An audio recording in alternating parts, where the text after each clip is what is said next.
4 veces. La primera ocasión, todavía siendo menor de edad, con Enrique Álvarez, con quien tuvo su primer y único hijo. Esta es la historia del primer matrimonio de María Félix y la relación con su único heredero. La familia de María Félix decidió abandonar Sonora y se trasladó a Guadalajara. El padre, don Bernardo, y la madre, doña Josefina, parecían buscar un mundo más amplio para sus hijos, escribió Paco Ignacio Taibo I en su libro María Félix, 47 pasos por el cine. En Guadalajara conoce a Enrique Álvarez. Por entonces era un vendedor de productos de maquillaje, hijo de familia acomodada. La pareja hace el viaje de novios a Chapala y se hospedan en el Hotel Nido, agregó Taibo sobre el primer esposo de la doña. El 6 de abril de 1934, María Félix se convierte en madre con el nacimiento de Enrique Álvarez Félix. Cuando el niño era aún muy pequeño, María abandona al marido, al niño y a Guadalajara y se va a buscar fortuna. Enrique queda a cargo de la familia del padre, redactó el autor. De acuerdo al sitio mariafelix.com.mx, años después de separarse de Enrique Álvarez, con una carrera en el cine y casada con Agustín Lara, decidió recuperar a su hijo, ya que ahora contaba con los medios para hacerlo. Con la complicidad de Agustín, se fue a Guadalajara y raptó a Quique. Con respecto a su hijo, María llegó a comentar: de no haber sido María Félix, me hubiera gustado ser el hijo de María Félix. Enrique Álvarez Félix participó en telenovelas producidas por Televisa. Destacan sus protagónicos en la película Los Caifanes de 1966 y en la telenovela Colorina entre 1980 y 1981. Murió el viernes 24 de mayo de 1996, víctima de un infarto agudo al microcardio, en la Ciudad de México a los 62 años de edad. Sus restos descansan junto a los de su madre en el Panteón Francés de San Joaquín, ubicado en la Ciudad de México. Luis Martínez de Anda, heredero universal de la diva del cine mexicano, recordó cómo se enteró la doña de la muerte de su vástago en una entrevista que le realizó en 2020 el canal de YouTube María Félix Vlogs, dedicado a dar a conocer el legado histórico de la legendaria actriz. Entiendo que fue el señor Ernesto Alonso el que hizo la llamada porque la doña estaba en París, una llamada para darle la mala noticia. Me imagino que en ese momento se derrumbó e hizo los preparativos para regresar a México y obviamente estar con su hijo. Luego de salir de Sonora con su familia y tras su matrimonio fallido con Enrique Álvarez en Guadalajara, María Félix reside en diferentes ciudades del país hasta que llega a la Ciudad de México, donde comenzó su carrera en el cine a los 28 años. Paco Ignacio Taibo I reproduce las palabras de María Félix en su libro María Félix, 47 pasos por el cine. Yo nunca contesto a nadie, pero la verdad es que cuando me llamaron para hacer mi primera película, yo estaba empleada con un cirujano plástico.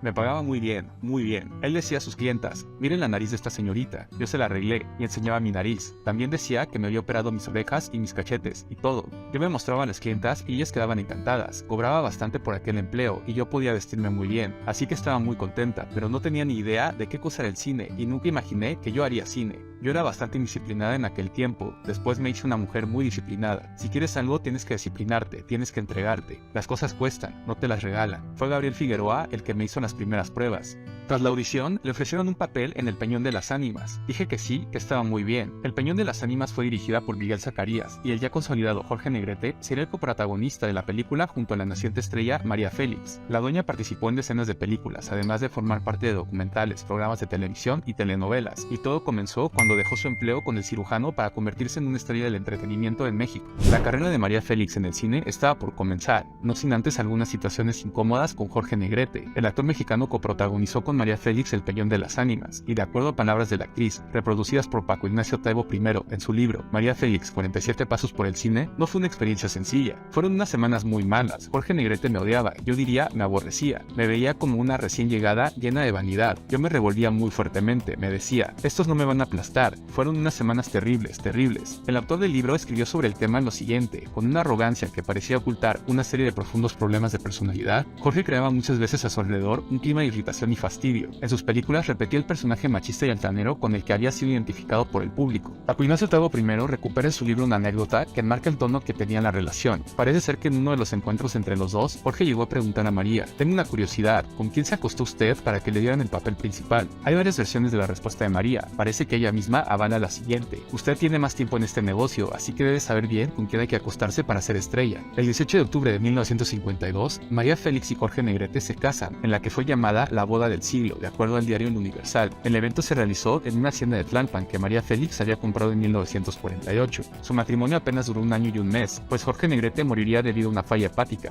María Félix se casó, que diera a conocer públicamente, en 4 ocasiones. La primera fue cuando era menor de edad en Guadalajara con Enrique Álvarez, el padre de su único hijo. Se divorció y volvió a casarse, pero esta vez con Agustín Lara. Luego contrajo nupcias con Jorge Negrete, de quien quedó viuda, y su cuarto marido fue Alex Berger, con quien estuvo casada por 18 años hasta quedar viuda por segunda ocasión. Sin embargo, hay un episodio que deja entredicho si fueron 4 las veces que María Félix se casó. Paco Ignacio Taibo I escribió en su libro María Félix, 47 pasos por el cine, que durante la filmación de su primera película, El Peñón de las Ánimas, conoció a Raúl Prado, integrante del trío Los Calaveras. Después de un noviazgo rápido, se casan y poco después se divorcian. Este es uno de los capítulos de la vida de la estrella más cuidadosamente protegidos. Los amigos íntimos de María siguen afirmando que aquello fue una locura, redactó el autor en su texto. En tanto, el medio argentino Infobae dedicó un artículo a la Unión recuperando información del periódico mexicano Ovaciones. Ninguno de los dos le dio importancia a su matrimonio porque solo duró 6 meses y el noviazgo otros 6. Después de ese año, Félix se dedicó a negar cualquier tipo de relación con Prado, pero él inclusive quiso que la imagen de la doña fuera parte de la película Los Tres Calaveras, donde se narraba parte de la historia del trío, se mencionó en el texto. De acuerdo al artículo, el músico reveló que los dos durante su matrimonio vivían una situación económica muy difícil, por lo que los regalos que ambos se daban como pareja usualmente eran solo simbólicos. En una ocasión, pese a la escasez en la que vivía María y al llegar a la Ciudad de México, le dio a Raúl un zarape de Saltillo. En una biografía realizada a Raúl Prado por el diario español El País, confirmó la relación. 4 o 5 matrimonios. María Félix guardó en silencio esta relación que para algunas voces fue una realidad. Gran parte de la famosa personalidad de María Félix se la debe a Doña Bárbara. La película, que se estrenó en 1943, puso el nombre de María Félix en lo más alto de las celebridades del momento en México, pese a ser solo su tercera entrega cinematográfica. De acuerdo al libro María Félix, 47 pasos por el cine de Paco Ignacio Taibo I,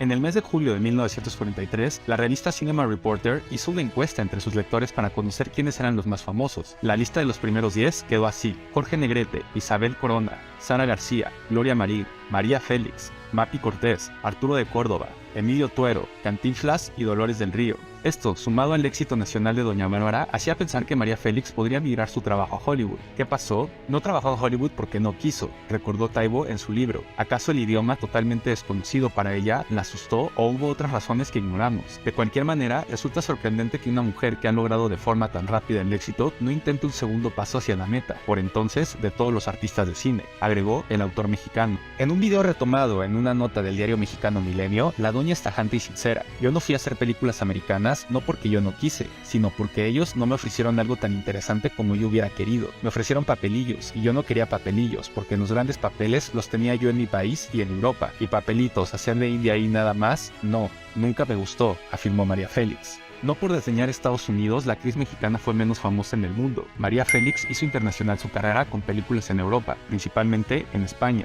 En la película de 1944, La monja alférez, María Félix se viste de hombre y desarrolla un gusto por los pantalones. María descubre que la mujer puede usar otros elementos que no sean la belleza, la coquetería, la altivez para manejar y dominar al hombre, escribió Paco Ignacio Taibo I en su libro María Félix, 47 pasos por el cine. Esa afición por los pantalones la llevarían a una situación al límite tras la muerte de su esposo Jorge Negrete. María Félix conoció al actor mexicano cuando protagonizaron El Peñón de las Ánimas, película estrenada en 1942, y de acuerdo a palabras de la actriz reproducidas por Paco Ignacio Taibo en su libro, no fue una experiencia sencilla. Fueron unas semanas muy malas. Jorge Negrete me odiaba y diría me aborrecía. Me veía como una recién llegada llena de vanidad. Yo me revolvía muy fuertemente. Me decía, estos no me van a aplastar. Fueron unas semanas terribles, terribles. Sin embargo, el 18 de octubre de 1952, Félix y Negrete se casaron, en la que fue llamada la boda del siglo, de acuerdo al diario El Universal. El evento se realizó en una hacienda en Tlalpan, que María Félix había comprado en 1948. Su matrimonio apenas duró 1 año y 1 mes, pues Jorge Negrete murió debido a una falla hepática. Al fallecer su tercer marido, fue a recoger el cadáver a Los Ángeles y a su retorno, frente a fotógrafos, camarógrafos y reporteros, bajó del avión vestida con pantalones ajustados. Esto, a juicio de miles de personas ofendidas, fue un gesto falto de respeto por el charro cantor, quien también viajaba dentro del avión en una caja, escribió Taibo en su libro.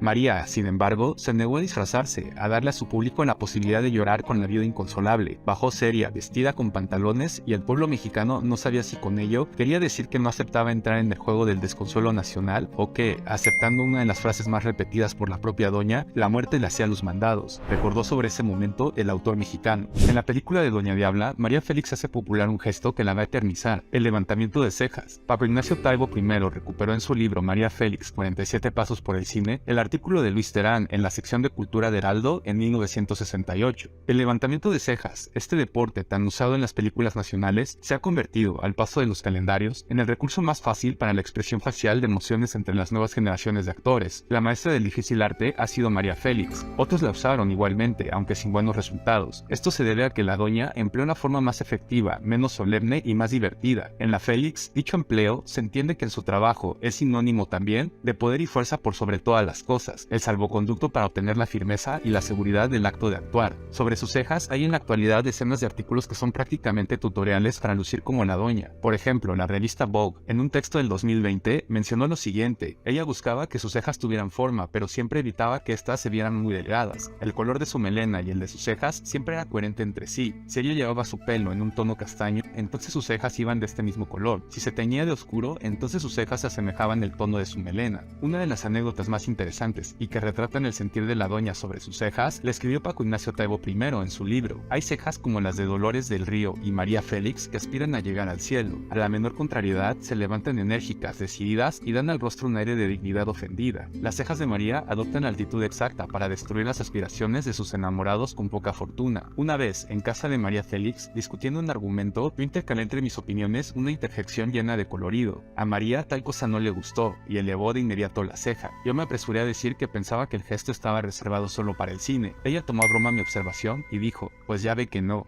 El diario El Español retoma en un artículo del 8 de mayo del 2021 las palabras con las que Hemingway describió a Luis Miguel Dominguín, una mezcla de Don Juan y Hamlet. En ese año 2021 se cumplieron 25 años de la muerte del torero y padre del cantante de Miguel Bosé. El diario hizo mención de la relación que Luis Miguel y María Félix tuvieron. A sabiendas de su poderío, Dominguín siguió triunfando en los ruedos y rompiendo corazones. La siguiente en la lista fue María Félix, con quien se le fotografió en París en 1951, pero la cosa no llegó a más, recordó el medio español. El diario 20 Minutos, también de España, hizo eco de la noticia. En tanto, Paco Ignacio Taibo I da más información sobre la relación, pues redactó en su libro María Félix, 47 pasos por el cine, que el torero español narró su intimidad con una de las llamadas revistas del corazón. Cuando la doña llega al aeropuerto de Madrid, le presentan al torero Luis Dominguín, quien solo tiene 23 años. Luis Miguel González Lucas, Dominguín, había comenzado a torear a los 15 años, y era por entonces una figura mundialmente famosa, personaje desafiante y provocativo. Se encuentra con una doña que finge ignorar de quién se trata. Poco después vuelven a verse, y antes de darle la mano, Dominguín le preguntó a María: ante todo, quiero saber si nos conocemos o no nos conocemos, escribió el autor mexicano. De acuerdo a la versión del torero, esa noche María lo invita a su hotel, y pidió que le sirvieran caviar, pollo, champaña francesa y otras cosas que para mí todavía eran del cine. Ahí permanecimos durante muchas horas. Paco Ignacio Taibo continúa, y el torero acude a una imagen histórica para narrar este amor fulminante. Ella y yo revivimos en Madrid el romance de Hernán Cortés y la Malinche. Después viajaron a París y María pagó todos los gastos, pero Luis Miguel más tarde le devolvió el dinero. El torero estaba muy impresionado ante la forma de comportarse de la mexicana, que llegaba a un cabaret, pedía una botella de champaña, probaba un sorbo y decidía marcharse a otro lugar. De acuerdo al libro, Dominguín torea en México por primera vez el 12 de diciembre de 1952. Triunfa clamorosamente y devuelve los agasajos postineros de María brindándole un toro, escribió el autor mexicano. La relación entre ambos no avanzó. Luis Miguel Dominguín seguiría sus romances, incluso casado con Lucía Bosé, mientras que la doña continuaría su paso por el cine europeo. Un perfil en Facebook llamado María Félix, Todas mis guerras, ilustra con dos fotos algo que en esta fuente citan como leyenda. La joyería Aldao, ubicada en la Gran Vía madrileña número 15 hasta 2013, estuvo ahí por casi un siglo desde 1920. Aquí es donde la doña toma el collar, de acuerdo con la leyenda, y sale huyendo con él puesto, pero nada de leyenda. Paco Ignacio Taibo I, en su libro María Félix, 47 pasos por el cine, da voz a Luis G. Basurto, autor, director y actor, quien fue compañero de María Félix. Es él quien tiene la siguiente anécdota con la doña.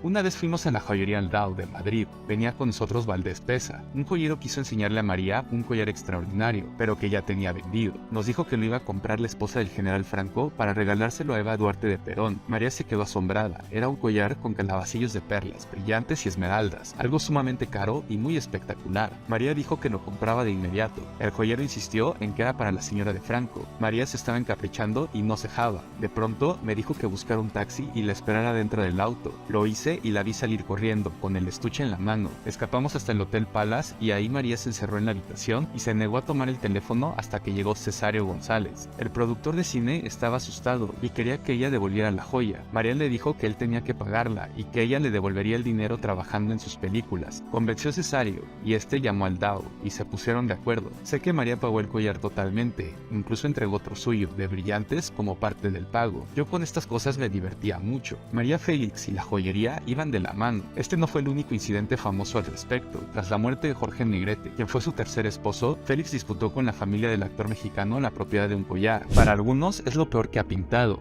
Huerta afirma que el rostro de la estrella resulta, en su lienzo, publicitariamente espiritual y dice que el cuadro bien lo hubiera podido patrocinar una fábrica de llantas de automóvil. Redactó Paco Ignacio Taibo I en su libro María Félix, 47 pasos por el cine, sobre el retrato que Diego Rivera hizo a la actriz mexicana. De acuerdo al autor, Rivera escribió una dedicatoria en la parte inferior derecha del lienzo. Se pintó esta imagen en homenaje de admiración, de respeto y de amor a María de los Ángeles Félix, la que México dio al mundo para llenarlo de luz. Sin embargo, el retrato no le gusta ni a la propia protagonista. Termina por venderlo más tarde. Diego Rivera parecía haber puesto de acuerdo a todos en cuanto a su falta de acierto al retratar a la estrella, recordó en su libro Taibo. De acuerdo a una nota del diario mexicano Milenio, el cuadro está valuado entre 5 y 7 millones de dólares. El periódico mexicano describe de la siguiente forma el retrato. María Félix aparece sentada, recargada sobre su rodilla izquierda, luce sonrojada, el cabello suelto ligeramente ondulado y los labios color carmesí. Incluso se distingue su característica ceja arqueada hacia arriba, lo que le da una mirada altiva. La doña lleva puesto un brazalete en forma de serpiente y un vestido strapless blanco de encaje traslúcido que posteriormente fue modificado a petición de la actriz, que estaba inconforme con la prenda, ya que esta dejaba a la vista su gusto casi en su totalidad. En una entrevista con Jacobo Zabludovsky, María Félix reveló la molestia que tuvo con Diego Rivera. Yo quería que me pintara de Tehuana, pero dijo que era muy vulgar y no quiso. Entonces me pintó como él quiso, desnuda, como estaba enamorado de mí. Ese retrato lo quería él para una exposición que hizo en Bellas Artes. No se lo presté. Me dijo de todos los nombres, me insultó. Hasta un año después me volvió a hablar. El albañil le quitó lo desnudo al original de Diego Rivera. Y así está.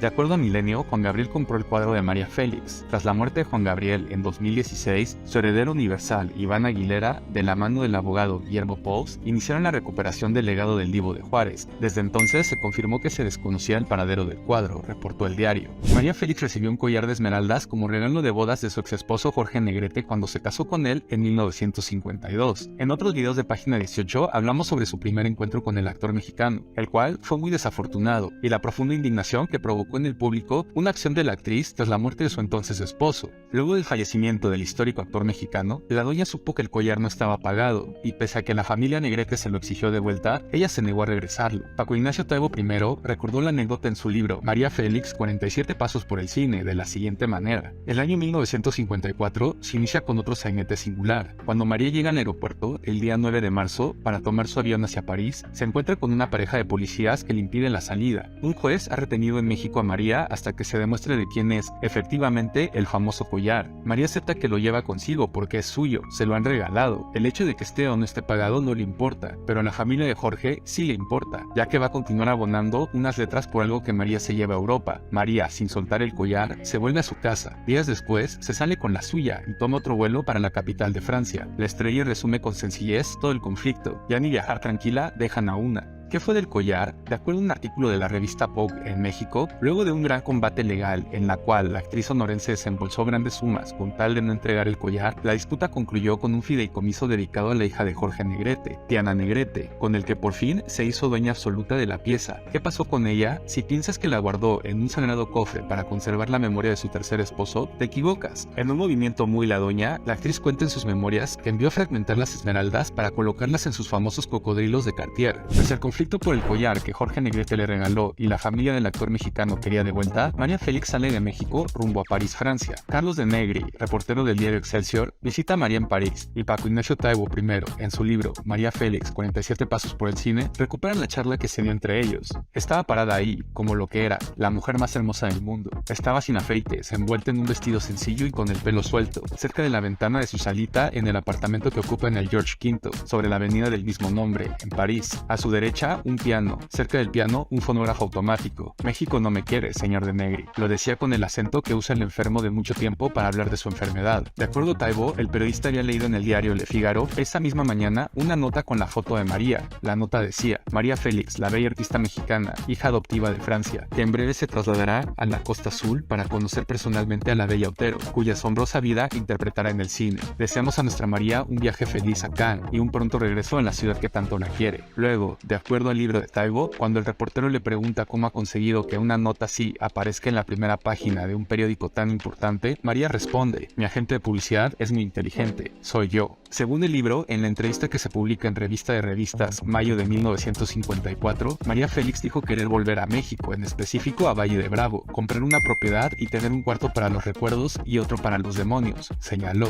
Paco Ignacio Taibo I, en su libro María Félix, 47 pasos por el cine, da dos perspectivas del percance que hubo entre la mexicana María Félix y la francesa Françoise Arnould. La primera, en palabras de Penélope Galveston, con interpretaciones del director de la película, Jacques Renoir, y la segunda, en palabras del mismo director. Una crónica publicada en México en agosto de 1981, fechada en París y firmada por Penélope Galveston, cuenta la historia sorprendente de cómo la doña envió a la actriz Françoise Arnould a un hospital. La anécdota se apoya en unas pretendidas frases del Renoir en sus memorias. Conviene reproducir un fragmento porque la cronista no duda un momento en que María pudiera ser una boxeadora eficaz. Dice Renoir en sus memorias: María Félix es una mujer con tanta personalidad que no deja ver a nadie junto a ella. Gabin se veía enano a su lado y Arnould parecía un mosquito. Tuve que hacer dos películas en una. Mientras que Gabin y Arnould eran filmados a la manera de Renoir, el pintor padre del cineasta, a la Félix la filmé al estilo Matisse. Arnould se sentía mal de que María Félix la opacara de manera tan monstruosa, así que presa del coraje, en una escena, golpeó en un brazo a la Félix. Esta la mandó al hospital con dos bofetadas, dadas con mucha gracia, que la lanzaron por los aires. Yo filmé la acción y dejé algo en la película. Fue muy divertida. Arnould la demandó y los periódicos se ocuparon del caso. Félix contrademandó y ganó con naturalidad, pues es una ganadora de nacimiento.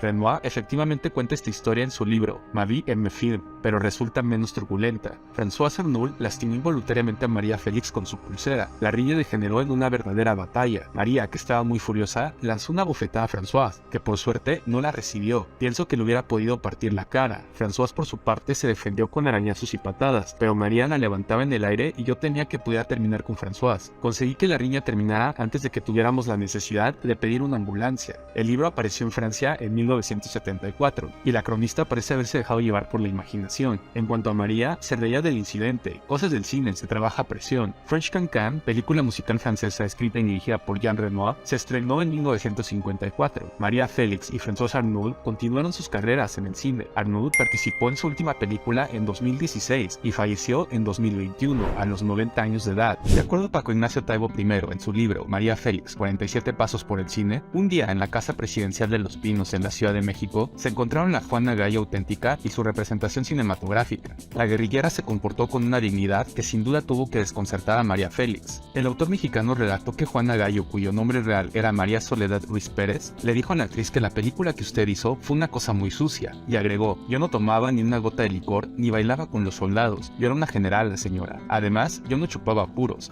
Ahora la gente ya no me tiene estima por causa de esa película tan llena de mentiras. Juana Gallo es una película dramática mexicana que se estrenó en 1961, escrita y dirigida por Miguel Zacarías, fotografiada por Gabriel Figueroa y protagonizada por María Félix, Jorge Mistrán y Luis Aguilar. De acuerdo al autor mexicano, la crítica seria fue dura con la película de la Félix, pues acusó al film de traidor no solo a la historia, sino al personaje y al espíritu revolucionario. Y así se cierra una página más de Página 18. ¿Quieres conocer más sobre la historia de María Félix? Escríbenos tu opinión sobre este video y no olvides que en Página 18 diario tenemos una historia nueva que contarte.